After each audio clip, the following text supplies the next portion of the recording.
tardes a todos y a todas. Gracias por vuestra asistencia, vuestro interés.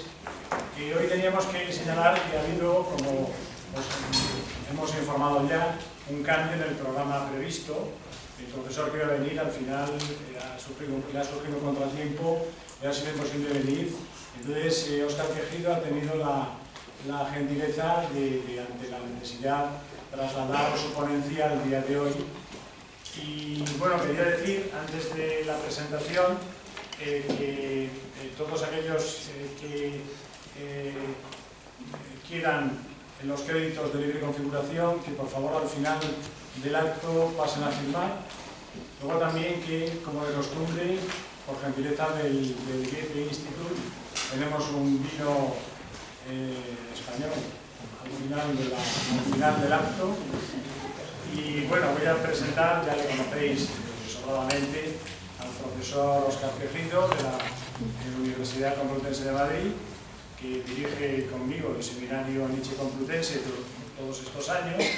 Y bueno, que se ha ocupado sobre todo de estudiar la obra nietzscheana en el marco de la filosofía del siglo XIX, también con relación a la filosofía de la mente y del cuerpo, y en relación con los seguidores filósofos nietzscheanos franceses, y también está interesado en cuestiones de estética. Y bueno, la sesión de hoy pues es Nietzsche, de Wagner a Bizet, el largo camino hacia el sur, el largo camino de Nietzsche al sur. Espero que os interese, como estoy seguro de que así va a ser. Pero sin más, tiene la palabra Óscar.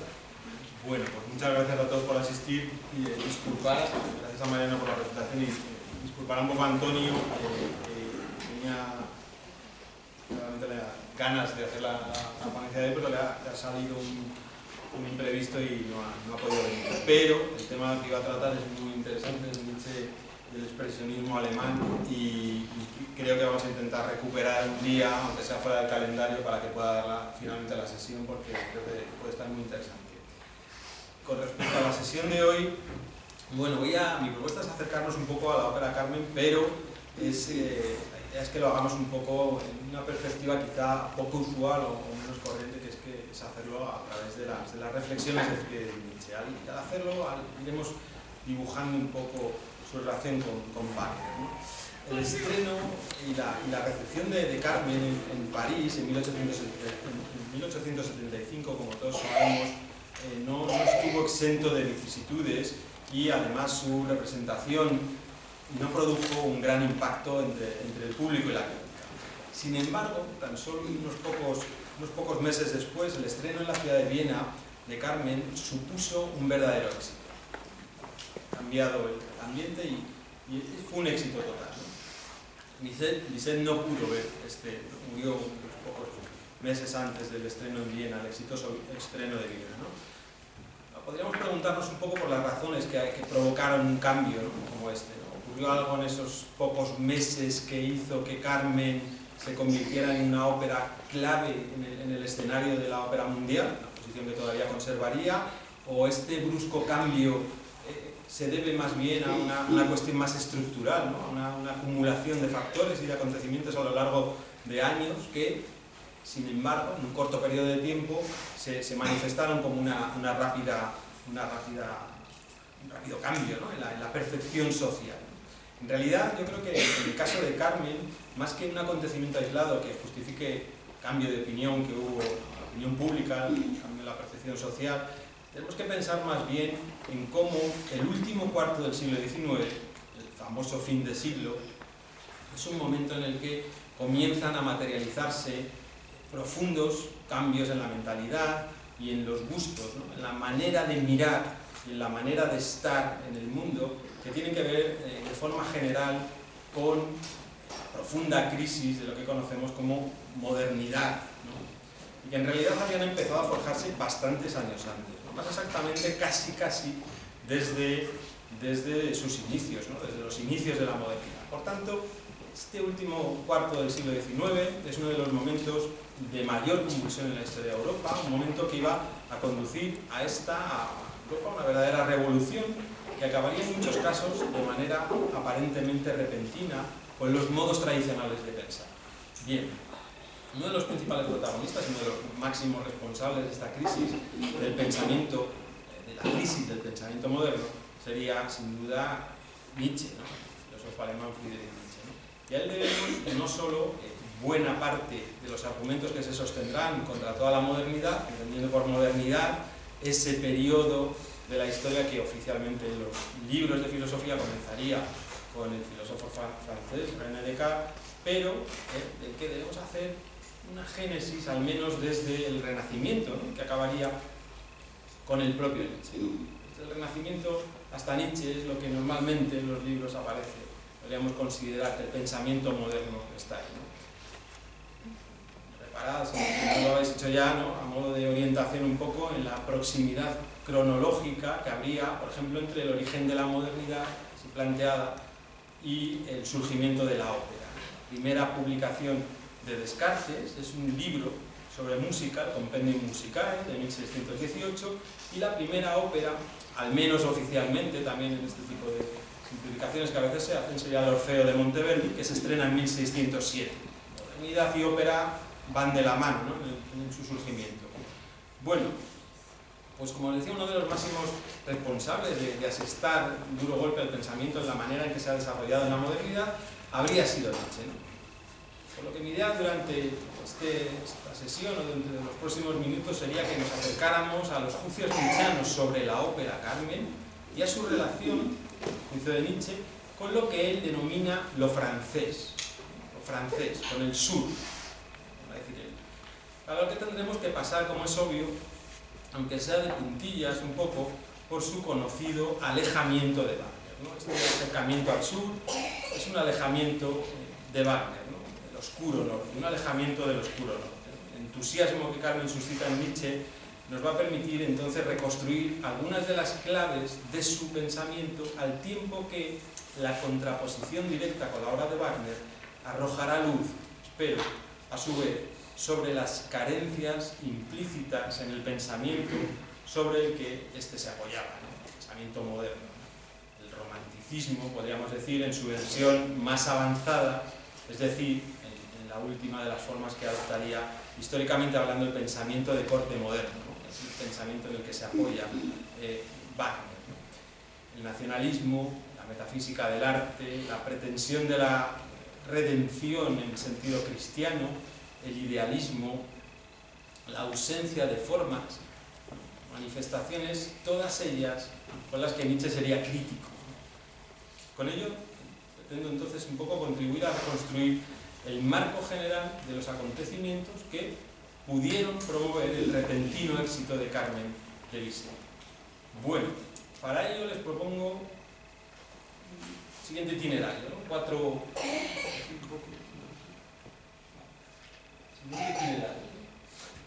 puntos, ¿no? Vamos a empezar rompiendo algunos mitos sobre la relación de Nietzsche con Wagner. Veremos luego un poco esta cuestión de Nietzsche anti-wagneriano, ¿no? ¿Qué significa esta mirada al sur de Nietzsche? ¿Cómo se caracteriza este Nietzsche que gira hacia el sur, que mira hacia el sur? Hablaremos luego de la ópera Carmen ya directamente y veremos la relación que tiene Nietzsche con la ópera Carmen en relación al viaje y a la salud de Nietzsche. ¿Qué relaciona la ópera Carmen con sus estados de ánimo y con dos aspectos que creo que son fundamentales, el nomadismo y cierta salud, cierta manera de entender la salud? Y por último veremos rápidamente, aunque sea, la cuestión de Bizet y la lógica de las pasiones, ¿vale? Hablaremos un poco de esto de la lógica de las pasiones. Vamos a empezar por el primer aspecto, ¿no? Esto de romper algunos mitos de la relación de Nietzsche con Wagner. Todos sabemos que Nietzsche fue un estudiante aventajado desde 1869, con tan solo 24 años, y ocupa una cátedra de filología en la ciudad suiza de Basilea, muy cerca de Trichen, donde, una pequeña villa donde la familia Wagner tiene una casa que le ha cedido el rey Luis II de Baviera, y Wagner, a quien Nietzsche había conocido tiempo antes, un poco antes, ¿no? Estos dos personajes, lo había conocido en Leipzig, Wagner se convierte un poco en el centro de la vida del joven filólogo. En sus diarios y en sus cartas nos cuenta cómo espera la llegada del fin de semana en los que no tiene demasiado trabajo para poder acudir a casa de los Wagner, ¿no? En la que se ha integrado como un amigo muy querido. El fruto de esta relación con Wagner y de sus lecturas de Schopenhauer tomaría forma lentamente el nacimiento de la tragedia en el espíritu de la música, esta obra de 1872 en la que Nietzsche desarrollaría sus ideas con el fin de obtener una noción de lo trágico, recordemos esto, la noción de lo trágico que le sirva a su vez de piedra de toque para denunciar la decadencia de la sociedad de su tiempo. En otras palabras, la reflexión nietzscheana sobre los griegos de la tragedia encerraría por medio de la noción de lo trágico una crítica de la cultura moderna y del desarrollo civilizatorio que ha llevado hasta ella, así como la propuesta de que en el drama musical wagneriano se encontraría la restitución de un arte verdaderamente trágico, como el griego, que estaba llamado a convertirse en el emblema de la nación alemana. En todo ello iba a jugar un papel fundamental Bayreuth, ¿no? El lugar elegido para representar las obras del maestro, obras que iban a suponer un verdadero renacer de la cultura alemana. Bueno, hasta aquí los primeros pasos de la versión, podríamos decir, oficial, resumida, de lo que podemos encontrar en cualquier reconstrucción de la relación entre ambos pensadores.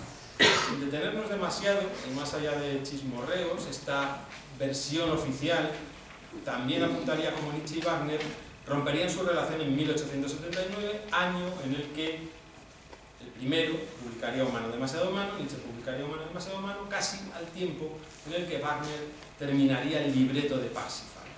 Y suele señalarse como el momento de la ruptura, el gran momento de la ruptura, de una relación que ciertamente se había ido enfriando con los años. Sin embargo, no podemos encontrar una única causa de esta ruptura, sino que, como vamos a ver, los motivos serán muchos, serán variados, ¿no? No nos vamos a detener mucho en ello, pero habría que comenzar señalando que las discrepancias desde un punto de vista teórico o filosófico ya se daban prácticamente desde el principio, ¿no? Las anotaciones de Nietzsche en sus cuadernos de trabajo dan prueba de ello, ¿no?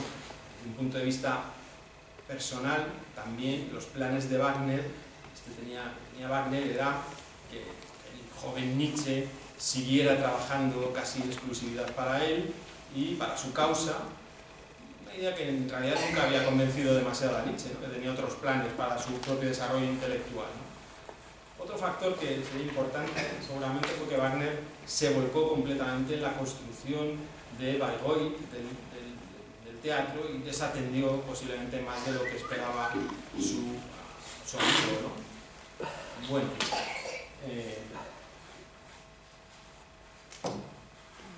poco después, y seguramente más destacable, Nietzsche hablaría de la decepción que el festival había supuesto, la primera edición del festival, había supuesto a las elevadas expectativas que ambos habían puesto en él, ¿no? Muy probablemente el propio Wagner también sería consciente de que el resultado de este primer festival no le permitía erigirse como el gran reformador de la cultura alemana, como el genio que él pretendía llegar a ser.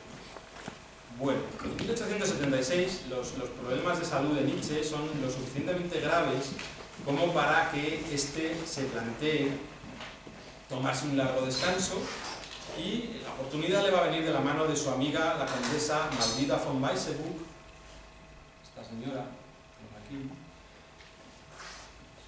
que es una escritora, una intelectual, una amiga de los Wagner también, que le va a proponer a Nietzsche una estancia de un año en el sur de Italia. Nietzsche va a aceptar, encantado, y va a pasar varios meses en una villa en Sorrento en compañía de la condesa, de su amigo Paul Rey y de Albert Brenner, que es un joven estudiante. Este viaje al sur va a suponer para Nietzsche que su distanciamiento de Wagner, este distanciamiento que ya ha comenzado, este enfriamiento que ya ha comenzado, se va a materializar, ¿no? en una vía de pensamiento más propio, más opuesto al de su mentor. En estos meses Nietzsche conformará su filosofía del espíritu libre, a la que daría forma completa poco después en Humano demasiado humano. La última vez que Nietzsche y Wagner se encuentran es precisamente durante este viaje, en 1876. Los Wagner hacen una escala en Sorrento, camino de Nápoles, y Nietzsche se va a encontrar en varias ocasiones con él y con su familia en casa de los Wagner. Sin embargo, ya la sintonía es nula, no hay sintonía. Wagner, que ya prepara Parsifal, le habla en estos días de Jesús, de los éxtasis místicos que tiene, y por el diario de Cosima sabemos que por las noches los Wagner, los esposos Wagner, se sientan en la terraza de su hotel a meditar, decía Cosima, sobre la pasión de Jesucristo. Y esto Nietzsche ya prácticamente no lo soporta. Esta separación se iba a convertir más tarde ya en una guerra abierta, ¿no? En realidad. Especialmente en el caso de Nietzsche, que iba a dedicar de manera implícita en muchas de sus obras y de manera explícita en el caso Wagner y en Nietzsche contra Wagner, muchas páginas a criticar a Wagner y de su obra. Sin embargo, no debemos llamarnos tampoco a engaño. El propio Nietzsche confesará en varias ocasiones la muerte de Wagner en 1883 supuso para él un verdadero shock. Permanece durante varios días encerrado en su habitación con profunda depresión, ¿no? En algunas ocasiones Nietzsche va a aclarar un poco mejor su distanciamiento de Wagner. Va a precisar que se trataba en realidad de un determinado Wagner. En 1886, 10 años después, Nietzsche prepara el prólogo de Humano demasiado humano, escribe: fijaos, por lo que respecta a Richard Wagner, yo no he superado la desilusión del verano de 1876. Las imperfecciones de la obra y del hombre me parecieron de repente demasiado enormes. Huí. Que al envejecer hubiese cambiado apenas me importaba. Casi todos los románticos de esta especie acaban bajo la cruz. Yo quería solo al Wagner que yo he conocido, un ateo, honesto e inmoralista que inventó el personaje de Siegfried, el de un hombre perfectamente libre. Este libro que hemos mencionado en ocasiones, Paolo Di Orio, el libro del viaje de Nietzsche a Sorrento, Paolo Di Orio afirma que Nietzsche permanece fiel al Wagner ateo e inmoralista, al revolucionario, al discípulo de Feuerbach. Es en este conflicto intelectual y no en las vicisitudes, dice Di Orio, personales, donde habría que buscar la motivación de su distanciamiento del maestro. Bueno, años después, en 1888, poco antes de entrar en el colapso mental que tuvo Nietzsche, que le iba a incapacitar ya hasta su muerte, en una obra que lleva por título Ecce Homo, Nietzsche revisa sus obras y en el capítulo dedicado a Humano demasiado humano escribe: dice, lo que entonces se decidió en mí no fue acaso una ruptura con Wagner. Yo advertía un extravío total de mi instinto, del cual era meramente un signo cada desacierto particular. Llámese Wagner o llámese Cátedra de Basilea. Es el extravío total de su instinto. Eso es lo que él está rechazando. Da igual cómo se manifestara ese extravío, llamándose Wagner o llamándose Cátedra de Basilea. Una impaciencia hizo presa de mí. Yo veía que había llegado el momento de reflexionar sobre él. De un solo golpe se me hizo claro. Habían pasado 10 años en los cuales la alimentación de mi espíritu había quedado propiamente detenida, en los que no había aprendido nada utilizable, en los que había olvidado una absurda cantidad de cosas a cambio de unos cachivaches de polvorienta erudición.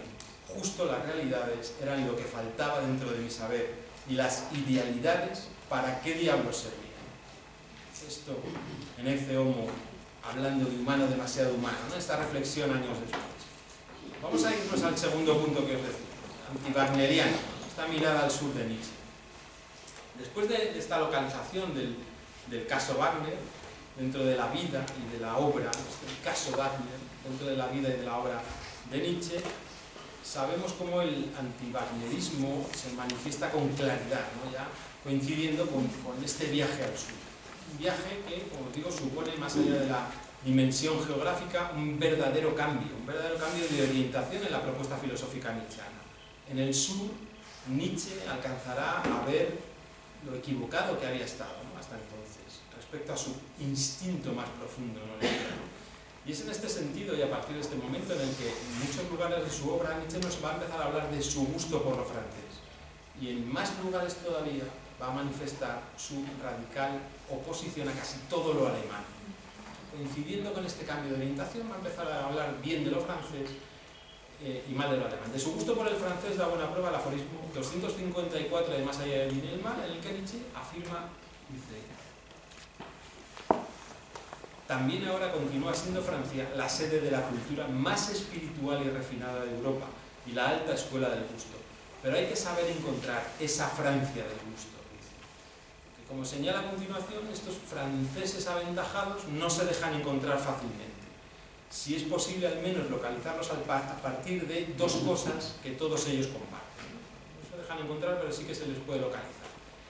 Son estas razones en las que podríamos detectar ya la posición antimoderna, tal y como él la piensa. En primer lugar, dice, cierran sus oídos, estos franceses electos, elevados, cierran sus oídos a la furibunda estupidez y a la ruidosa locuacidad del burgués democrático. Una característica de los franceses es que cierran los oídos a las estupideces, a la locuacidad del burgués democrático, ¿no? En segundo lugar, continúa diciendo Nietzsche, una buena voluntad de oponerse a la germanización espiritual. Esto también caracteriza al espíritu francés, oponerse a esta germanización del espíritu. Es en este punto, después de señalar que en esta Francia autores como Schopenhauer y Heine tendrían una aceptación mucho mejor que en la propia Alemania, dado su carácter precisamente anti-alemán. Si Schopenhauer y Heine gustan en Francia es porque son pensadores muy poco alemanes, ¿no? Es aquí donde Nietzsche hace una mención especial a Wagner y a los peligros de quedar anclado en la modernidad. Fijaos, dice, en lo que se refiere a Richard Wagner, cuanto más aprenda la música francesa a configurarse de acuerdo con las verdaderas necesidades del alma moderna, tanto más se wagnerizará. Eso es lícito predecirlo. Ya ahora está haciéndolo bastante. Wagnerizarse es modernizarse, y eso para Nietzsche, en el sentido del pensamiento moderno, es negativo. Nietzsche va a resumir las tres notas que caracterizan la superioridad cultural francesa. Fijaos, dice, tres son, sin embargo, las cosas que los franceses pueden hoy mostrar con orgullo como herencia y patrimonio suyos y como indeleble señal de una vieja superioridad de cultura sobre Europa, a pesar de toda la voluntaria o involuntaria germanización y aplebeyamiento del gusto. En primer lugar, dice, la capacidad de sentir pasiones artísticas, de entregarse a la forma. Lo segundo, sobre lo que los franceses pueden fundar una superioridad sobre Europa, es su antigua y compleja cultura moralista, la cual hace que encuentren una excitabilidad y una curiosidad psicológicas de las que en Alemania, por ejemplo, no se tiene la menor idea. La tercera de las notas, que es la que más nos interesa a nosotros, dice así. Dice, hay todavía, pero merece la pena, dice, hay todavía un tercer título de superioridad. En la esencia de los franceses se da una síntesis, dice, una síntesis lograda a medias, entre el norte y el sur, la cual les permite comprender muchas cosas y les ordena hacer otras que un inglés no comprenderá jamás. Su temperamento, que periódicamente se vuelve hacia el sur y se aleja de él, en el cual la sangre provenzal y ligur rebosa de cuando en cuando, presérvalos del horrible claroscuro del norte y de los espectros conceptuales y la anemia debidas a la falta de sol. También ahora continúa habiendo en Francia un comprender, dice, anticipado y un adelantarse hacia aquellos hombres más raros y raras veces satisfechos y que son demasiado abarcadores como para encontrar su satisfacción en una patriotería cualquiera y que saben amar en el norte el sur, en el sur el norte, dice Nietzsche, hacia los mediterráneos natos, hacia los buenos europeos. Para ellos ha escrito su música Bizet, dice. En este último genio, su música Bizet, ese último genio que ha visto una belleza y una seducción nuevas, que ha descubierto un fragmento de sur de la música. El texto es fantástico, ¿no? Y asusta un poco leerlo aquí en el Goethe Institute, ¿no? A ver si nos van a echar, ¿no? Pero es lo que dice Nietzsche, ¿no? Llegamos así a Carmen. Llegamos a Carmen, llegamos a Bizet, esto que acabamos de leer, en el que se alude directamente a esta música, la música de Carmen, como la música de los buenos europeos, dice Nietzsche. Esos buenos europeos que aparecen en Más allá del bien y del mal, precisamente, ¿no? Que fue publicado en 1886, el libro este que estamos leyendo en el otro seminario, justo después del Zaratustra, justo antes de la genealogía de la moral. Nietzsche nos indica el carácter, dice, sintético del pueblo francés, su capacidad para amar en el norte el sur y en el sur el norte. Un temperamento que dice que periódicamente se vuelve hacia el sur y se aleja de él. Esa es la manera en que Nietzsche había buscado ya desde los tiempos del nacimiento de la tragedia la noción de lo trágico. Como decía antes, esta síntesis.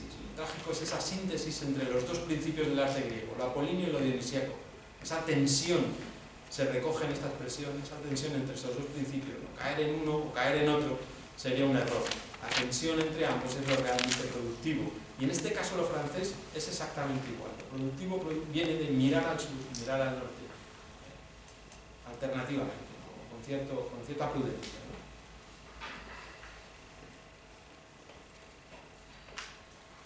Bueno, este Nietzsche más maduro no ha variado, por tanto, entonces su proyecto de reforma político-cultural, que había iniciado en el nacimiento de la tragedia por medio del arte.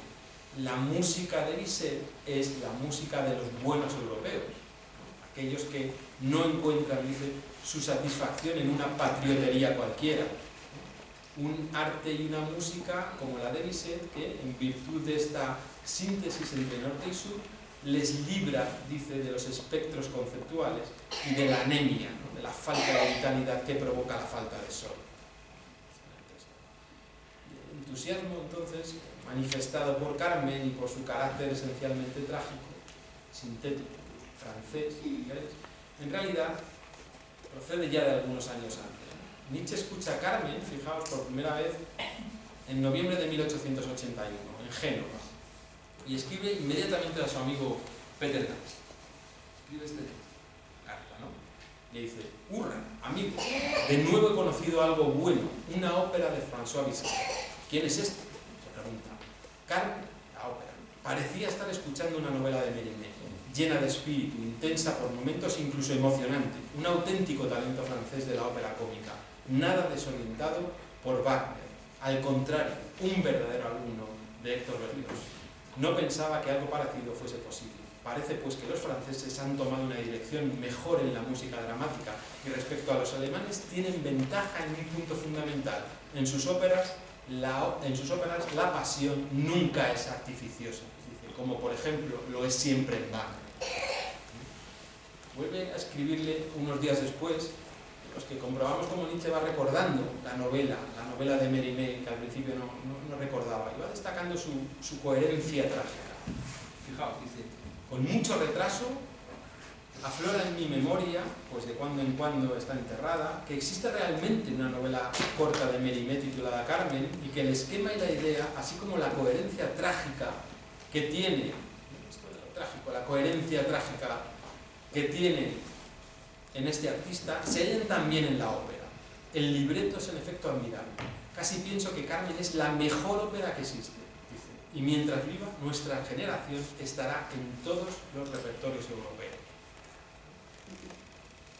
Emoción ya de nada más conocer Carmen. Vamos al siguiente punto que os proponía. Vamos a ver esta relación de Carmen ya directamente con el viaje, con la salud en el caso de Nietzsche, ¿no? La nota característica de lo que él entiende por Carmen. Vamos a retroceder unos años. Nietzsche había iniciado un viaje al sur en busca de la salud que no encuentra en Basilea, ¿no? Habíamos dicho. Sin embargo, el resultado no es el esperado. Su salud sigue siendo pésima. Esto le llevaría a abandonar ya la docencia definitivamente en 1879, 10 años después de empezar como catedrático, gracias a una pensión que le da el Estado, ¿no? Y a partir de ese momento Nietzsche viajará constantemente. Viaja por Europa casi obsesionado, podríamos decir, por recuperar su salud. El clima, la altura, el viento, la luz, todas estas cuestiones le preocupan. Y cualquiera de ellas, en realidad, le hace abandonar un lugar si no reúne las condiciones exactas deseadas, ¿no? Sin embargo, como estamos diciendo, leer a Nietzsche implica siempre que usemos un doble criterio, una manera doble. El otro día salió esta cuestión también en siempre hay que tener cuidado con Nietzsche. Hay un doble criterio, ¿no?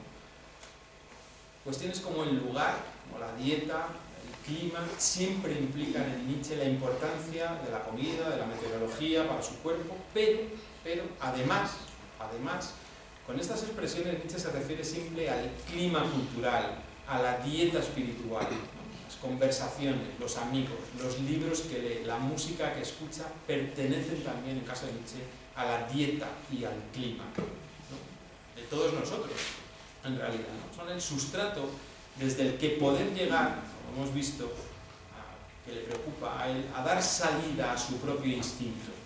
Estas cuestiones están relacionadas con esto que veíamos hace un momento de yo en Wagner no he estado, en realidad he estado reprimiendo mi propio instinto,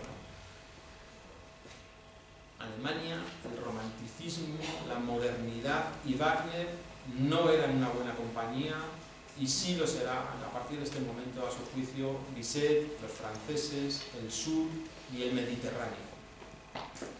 En algunas cartas Nietzsche va a recoger esta cuestión de la salud en relación directa a la música de Bizet, ¿no?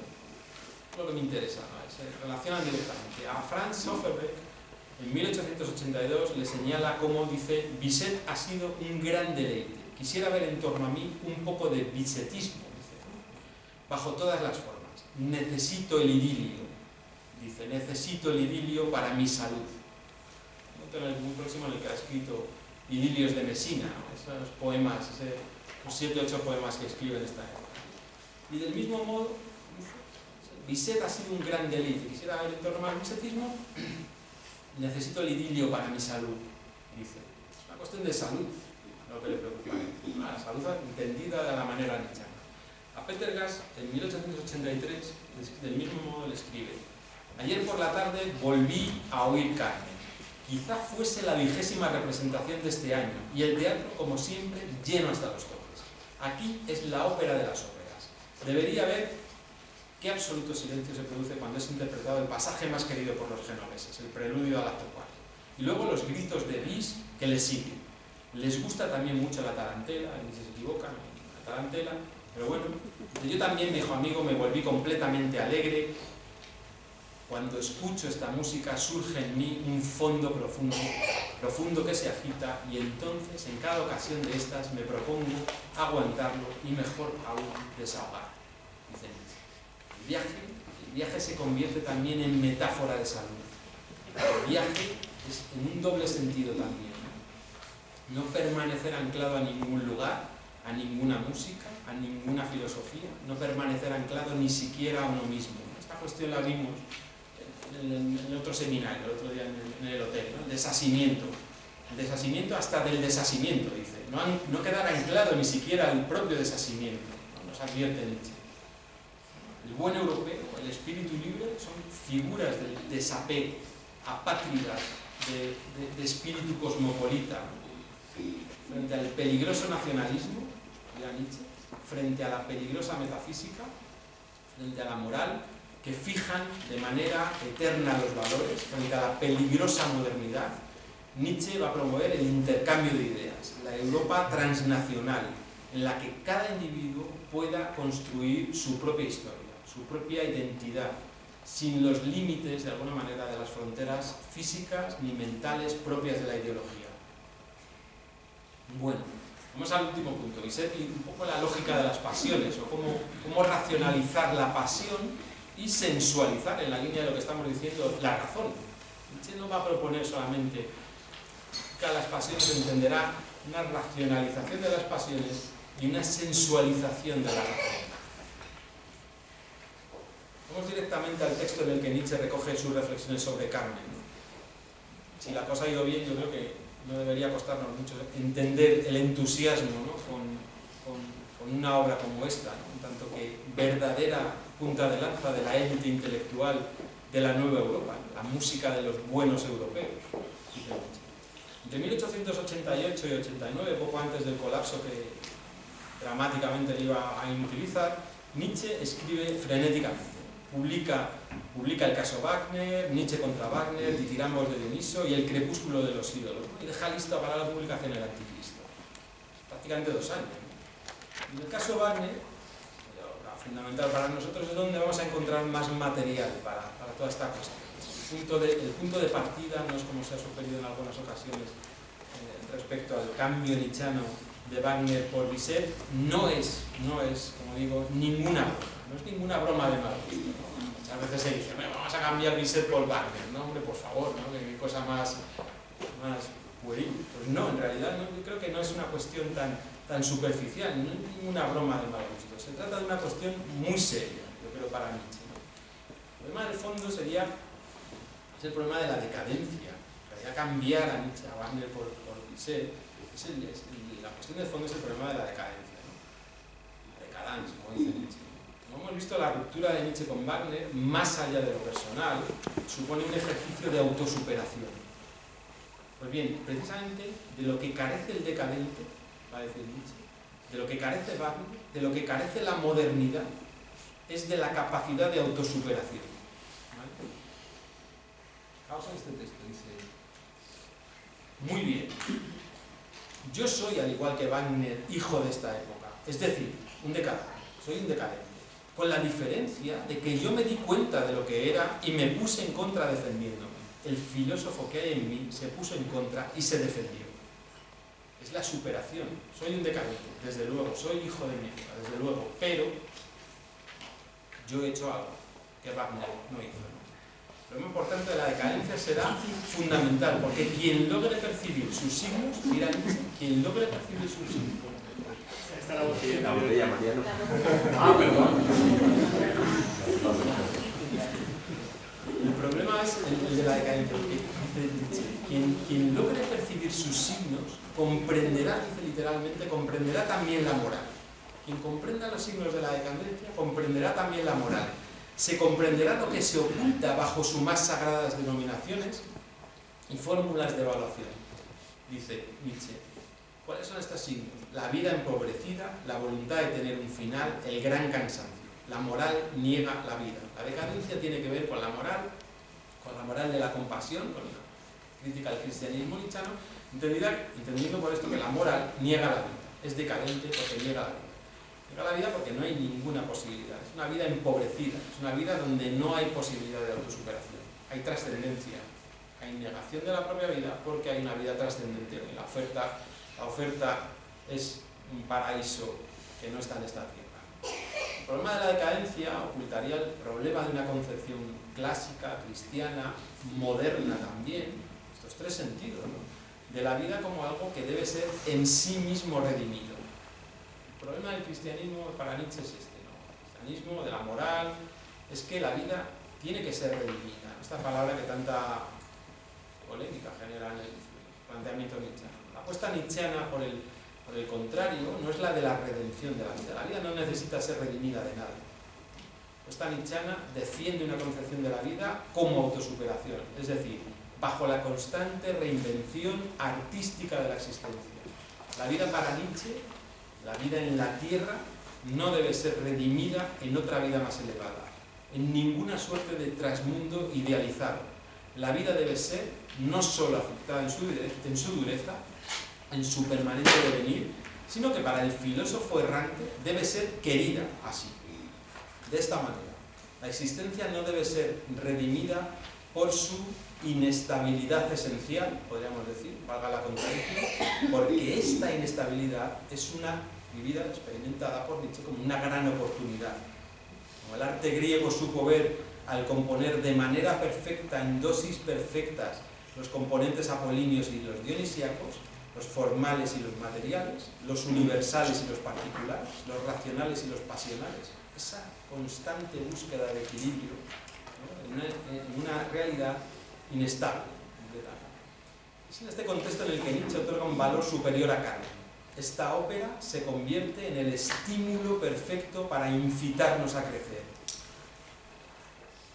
No olvidemos, la primera condición del crecimiento será el propio cuestionamiento, la propia crítica, la propia negación de lo que se es o se defiende en ese momento. La vida entendida como crecimiento, como superación, nos dirá Nietzsche, será enemiga del conocimiento. ¿Vale? Esta vida así entendida es enemiga del conocimiento y entendiendo por conocimiento algo estable. Es enemiga de la verdad, entendida como algo fijo y estable. Es decir, es enemiga de lo incondicionadamente establecido, en tanto que esto nos empuja a la inacción, nos empuja a la comodidad. Fijaos este texto, dice: ¿cómo perfecciona una obra así? Está hablando de Carmen. ¿Cómo perfecciona una obra así? Al escucharla uno mismo se convierte en una obra maestra. Y efectivamente, cada vez que he escuchado Carmen, me ha parecido que era más filósofo, un filósofo mejor de lo que me parece que lo soy de ordinario. Me había hecho tan indulgente, me había acomodado, me había hecho tan indulgente, tan feliz, tan indio, dice, tan sedentario, estar sentado 5 horas, primera etapa de la santidad. El movimiento, el nomadismo intelectual y físico, ¿por qué no? El estímulo. Carmen me hace mejor filósofo, me hace mejor persona, porque me estimula, me lleva a moverme. La principal virtud entonces que encontrará Nietzsche en Carmen, y por tanto en el sur, en lo francés, como veíamos hace un momento, es su carácter vital. Creo que ese es el punto en el que Nietzsche rebasa a Wagner, rebasa la modernidad, rebasa la decadencia. En contra de lo que sostuvieron durante muchos años los enemigos de Nietzsche, sobre todo en la primera mitad del siglo XX, su pensamiento no defiende ni alberga ninguna forma de irracionalismo. Su defensa de la pasión, del deseo como elemento primero, debe venir siempre acompañada de la consiguiente racionalización. No hay destrucción, sino para volver a construir, en este incesante movimiento, para volver a crear nuevamente. El sonido orquestal de Bizet es el único que todavía soporta, dice Nietzsche. Esta música me parece perfecta, dice, literalmente. Se va acercando ligera, elástica, sin perder la cortesía, dice. Nietzsche ve en esta ligereza, en esta flexibilidad, en esta elasticidad, la primera tesis de su estética. Fijaos. Dice: lo bueno es ligero, todo lo divino corre con pies delicados. Primera tesis de mi estética. Y al mismo tiempo, esta música, continúa diciendo un poco más abajo, esta música, Bizet, la música así entendida, es malvada, refinada, fatalista. Con todo, continúa siendo popular. Tiene el refinamiento de una raza, no el de un individuo. Es rica, es precisa, construye, organiza, consigue una disposición acabada, con lo cual se convierte en la antítesis del pólipo en la música, en la oposición a la melodía infinita, que es la música de Wagner, esta música que no concreta, que no termina con nada, ¿no? Que siempre está supiriendo, mandando hacia adelante. No, Carmen de Bizet tiene la otra posibilidad, fija, estable, construye, organiza, no es esta melodía infinita. La orquesta wagneriana es caracterizada como dice Nietzsche, como brutal, artificial e inocente. Dice, una especie de siroco, es la música de Wagner, que produce un molesto sudor. Acaban aquí las diferencias, ¿no? Respecto al oyente, señala Nietzsche, Carmen trata al oyente como una persona inteligente, incluso como a un músico. Por el contrario, Wagner repite de manera descortés. Dice una cosa tantas veces, escribe Nietzsche, que uno se desespera, que uno se la cree. Termina creyéndosela, ya, tanto repetir, ¿no? Nietzsche. Lo repito una vez más.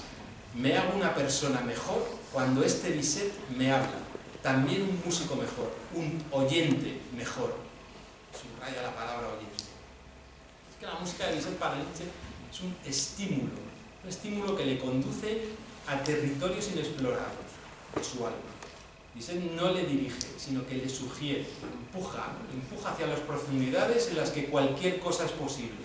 Si todo producto cultural es una manifestación de una tipología vital que la produce, en Bizet Nietzsche encuentra una fisiología ascendente, una producción que no agota su sentido en su representación, sino que en su fondo se abren infinitas posibilidades interpretativas, valorativas, anímicas.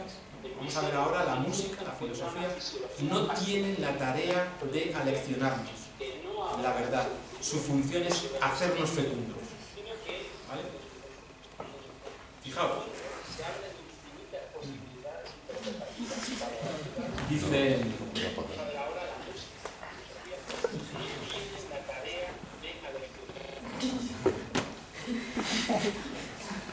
Hago de mis oídos, hago que mis oídos me sumerjan todavía por debajo de esa música. no es ya lo que escucho. Dice, hago que me sumerjan todavía más abajo, que mis oídos me sumerjan todavía por debajo de carne, ¿no? Consigo oír su causa. Me parece que participo vivamente en su surgimiento. Tiemblo ante los peligros que acompañan a cualquier empresa arriesgada.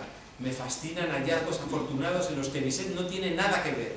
Mientras lo escucho, corren por mi cabeza pensamientos completamente diferentes. ¿Se ha observado que la música libera al espíritu? Se pregunta Nietzsche. ¿Que da alas al pensamiento? ¿Que en la medida en que uno se hace más músico, en esa medida se hace también más filósofo? Bizet me hace fecundo, dice. Todo lo bueno me hace fecundo. Es la única gratitud y también la única prueba que tengo de lo que es bueno. Esto precioso. Disculpa, no coincide lo que lees con lo que está por Sí, era el anterior. Era el Ya, anterior. sí, pues vale, lo cambio. ¿Vale? Que luego lo leer. Pero bueno, aunque mis oídos emerjan todavía, ¿no?, por debajo de esta música. Me parece que participo vivamente en su surgimiento. Funciona, ¿no? Escribe, tiemblo ante los peligros que me acompañan a cualquier empresa arriesgada. Me fascinan estos hallazgos afortunados en los que Bizet no tiene nada que ver en realidad. La música le ha estimulado, pero en realidad no le está leccionando. Le está siendo una lanzadera, ¿no?, en realidad. Mientras lo escuche, corren por mi cabeza pensamientos completamente diferentes. La música libera al espíritu, da alas al pensamiento. Y Bizet me hace fecundo, continúa diciendo. Todo lo bueno me hace fecundo. Es la única manera. Frente a la moral cristiana, contra los sedentarios mecanismos que generan un bien y un mal estables, fijos, Nietzsche apuesta por el nomadismo, apuesta por el viaje, por las empresas arriesgadas que conducen al espíritu más allá de lo propio, de lo estable, aquello que, sacándonos de lo más propiamente nuestro, nos hace más fecundos. Eso es, a juicio de Nietzsche, eso es lo bueno. Eso es lo que te fecunda, lo que te hace, lo que te estimula. El pensamiento de Nietzsche puede ser visto entonces desde sus inicios como el proyecto de armonizar de una manera nueva los dos elementos consustanciales de la condición humana, ¿no? Un poco tal y como había hecho en el nacimiento de la tragedia con lo apolíneo y lo dionisiano. Ahora será lo racional y lo pasional. Conjugados de tal manera por el estímulo y al mismo tiempo ser capaces de materializarlo, de estructurarlo. Frente a la concepción tradicional del ser humano, que ha primado su carácter racional, ahogando, asfixiando la parte emocional, la parte pasional, la parte corporal, Nietzsche reivindica una sensualización de la razón, al tiempo que indica la necesidad de racionalizar nuestras pasiones, tal y como las entendemos. En uno de sus cuadernos de notas escribe: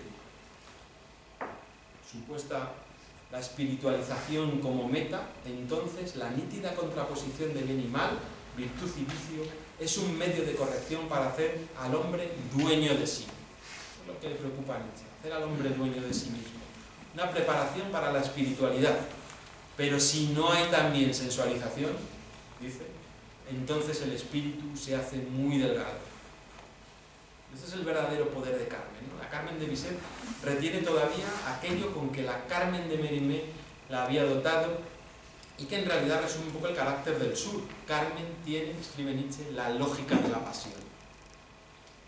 Fijaos. Aquí, hablando de Carmen, dice, aquí habla una sensualidad diferente, una sensibilidad diferente, una serenidad diferente. Esta música es serena. Serena.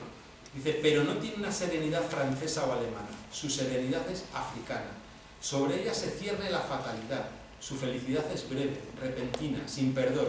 Envidio a Bizet porque ha tenido el valor de manifestar esta sensibilidad que en la cultivada música de Europa todavía no tenía hasta ahora ningún lenguaje. Esta sensibilidad más meridional, más morena, más quemada. Bueno, voy a ir acabando. Viendo un poco un tema que ha aparecido ya, ¿no? Es la necesidad de la redención del mundo, la redención de la vida, tal cual es. Este había sido uno de los caballos de batalla de Nietzsche, ¿no? Combatir contra esta idea, ¿no?, de Wagner, y uno de los motivos más explícitos de su distanciamiento. Hablando de Carmen, dice Nietzsche, también esta obra redime, también redime, no solamente Parsifal, ¿no? Busca esta redención de la realidad en el grial, también Carmen redime, dice, no solamente Wagner es un redentor, comienza escribiendo Nietzsche. Ahora bien, dice, si la redención wagneriana se refería, como digo, al mundo, el poder redentor de Carmen es el poder redentor que posee Bizet frente a la enfermedad Wagner. Si de algo nos va a redimir Carmen, es de tipos como Wagner, la enfermedad del norte, poder del sur frente al norte. Este texto dice, con ella se despide, Carmen, se despide uno del norte húmedo, de todo el vapor de agua del ideal wagneriano. Esta idea de un mundo corrompido por naturaleza, una realidad que según el viejo pesimismo schopenhaueriano carecía de sentido por sí misma, que reclama, a juicio del Wagner más cristiano, la devoción, la fidelidad, la pureza, la redención del mundo tal cual es. Dice Nietzsche, ese es el problema Wagner. En el caso Wagner, el problema Wagner es el problema del sinsentido esencial del mundo, el pecado original, que antes de la muerte de Dios ya habían avanzado los primeros románticos. Por eso todos los pecadores interesantes de las obras de Wagner son finalmente redimidos. Nietzsche les llama así, los pecadores interesantes de las obras de Wagner al final son redimidos por la inocencia y por la pureza hasta hacernos perder todo interés en ellos. Con Wagner, dice Nietzsche, con Wagner hasta el eterno judío errante se redime, se hace sedentario. ¿Qué le sucede al judío errante, eternamente errante, a quien una mujer adora y amarra? Sencillamente que deja de ser un eterno errante, se casa y deja de ser interesante, deja de interesarnos. Dice, el judío errante queda redimido en su viaje, en su permanente búsqueda de salud. Bueno, yo como conclusión diría que lejos entonces de las lecturas que han definido que la afirmación nietzscheana de que Carmen era la mejor ópera del mundo era una especie de broma pesada, una broma de mal gusto por parte de Nietzsche, yo creo que dicha afirmación y su entusiasmo generalizado por la obra es completamente serio y sincero en realidad. Si bien es cierto que, claro, para evaluar correctamente esta afirmación es necesario contextualizarla dentro del pensamiento nietzscheano. Es necesario atender a todas las resignificaciones de nociones básicas del pensamiento moderno y de la filosofía tradicional que Nietzsche va a poner en juego, en particular su crítica a la metafísica, a lo que él denomina el pensamiento dogmático en general, y que se manifestaría como una búsqueda de fundamento primero de la realidad. Esto es un sinsentido para Nietzsche, no tiene ningún sentido. Entender Carmen, entender su pasión por Carmen, es entender esta crítica a la modernidad, entendida como un proyecto metafísico. Nietzsche por su parte va a reivindicar un mundo en constante devenir, una realidad que no tiene un sentido dado, que no tiene un orden prefijado, así como que toda vida consistiría precisamente en constituir sentidos transitorios, delicados momentos de equilibrio entre fuerzas contrarias llamados a desaparecer siempre. Es un poco el planteamiento nietzscheano. Que la realidad no tenga ningún sentido es visto por Nietzsche, a diferencia de Schopenhauer y de Wagner, como una gran oportunidad. Es una gran oportunidad para crear nosotros la realidad. La oportunidad de que nuestro ser más propio, nuestro ser artistas, nuestro ser creadores, entre en escena. En definitiva, esta es la justificación estética de la existencia, de la que hablará Nietzsche. Nietzsche encuentra en la tragedia de Carmen todos estos elementos trágicos, yo creo, de la existencia tal cual son. Y bueno, hasta aquí, yo creo que ya acabaría. Bueno, gracias.